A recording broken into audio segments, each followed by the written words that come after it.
Hey everyone. Today I wanted to share a few tips on how to be more innovative. So, what is innovation really all about? Challenging the status quo, right? Never accepting things as they are, not accepting good enough, thinking of the future. How could things be? How should things be? What if? It's so imaginative, it's so creative. So, it's it takes this attitude of never accepting things as they are. Price, it's negotiable. Timeline, it's negotiable. Everything in life is negotiable. Once you flip this switch in your mind, you approach things differently. You realize it's people to people interaction. And if you just spend some time talking to this person, you can find something that works, a mutually beneficial path forward. So, how to be more innovative? I think it starts with this simple little kernel of obvious wisdom almost in hindsight. Question everything.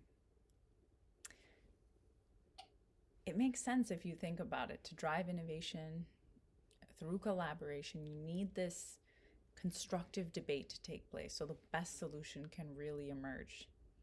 So for that, you need diversity of thought, a lot of different perspectives coming together and discussing the pros, the cons, doing the divergent thinking and seeing where our ideas takes us, not being limited by the limitations of today.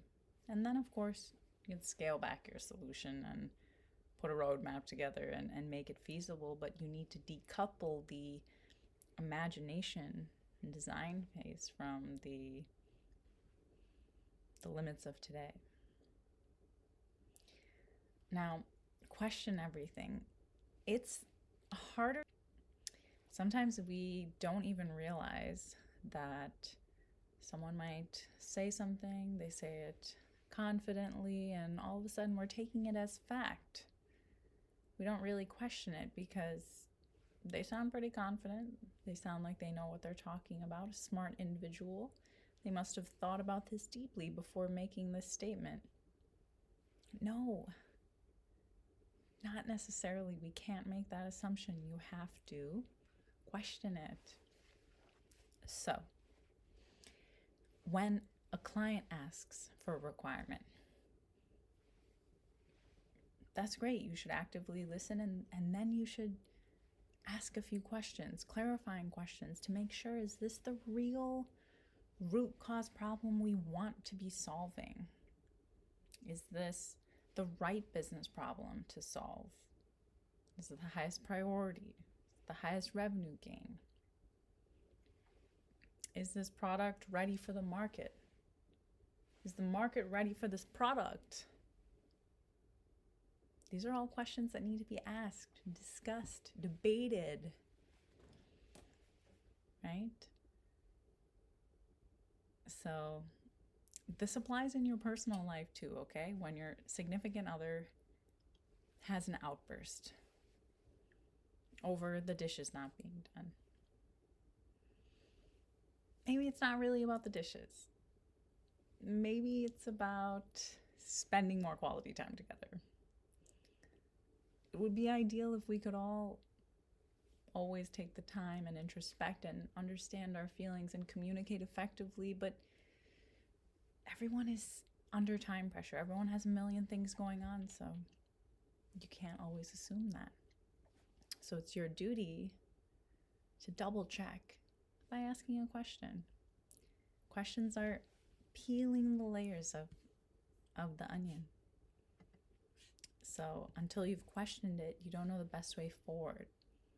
You don't know unless you've assessed all the pros and cons, unless you've done that risk-benefit analysis, that this is worth your time and effort, right? So I've said question it a lot, and sometimes people can get defensive if you question them, right? So how do you go around this? So I'm not saying question them rudely. That's the first thing. First, you have to question nicely, politely. So what's the polite way to question someone? Well, ask it as a question, right? And maybe even use we. Join you two together. Do we think this is the best strategy forward? Have we considered the complexities of the marketplace and XYZ? Right? Think through it together. All of a sudden, people are more receptive to your questions, to your ideas, to you challenging them, because you've asked them in a way that doesn't put them in a very defensive position. You're not insulting their ego. So ego is another good topic. Of course, we should be egoless. Okay, we need to be egoless to drive innovation. Okay, why? I mean, first, if you think that your first answer or your answer is always the right answer, always the best answer, it doesn't work in innovation. You can't use an authoritative leadership style, a commanding leadership style. Innovation comes from the diversity of thought, the collision of ideas into an idea that's bigger and better than any idea one person could have had, right? So if that's the case, then everyone needs to be egoless. No one should want to be the smartest person in the room. I don't want to be the smartest person in the room. If I'm the smartest person in the room, I think I'm in the wrong room. You're not learning, right? You're not surrounding yourself with the best so that you can grow and learn, right? So the first thing is you need to lose the ego. And then once you're detached, your emotion is no longer linked to this product, to this solution, then you can make the strategic decisions that you need to make, the tough calls you need to make. Sometimes you work on a product and you realize this feature is irrelevant, or maybe the product itself is irrelevant, and you have to be ready to throw it away. You have to be ready to walk away. And the more you question, the more you're looking out for it, the earlier you can walk away and waste less time. So that's what it really comes down to. So I think if everyone understands this idea of the benefit of this constructive debate and the need to be egoless, there'll be a lot more innovation happening on the team. So those are some tips for you today. Question everything politely, of course, and stay humble, stay ego-free. And please do let me know how your innovation journeys are going along. And subscribe to my channel to learn more about data and analytics strategy, psychologically proven leadership tips and tricks, and more philosophical streams of my consciousness, just like this video was, and more. So talk to you soon. Subscribe. Keep in touch. Thanks and goodbye.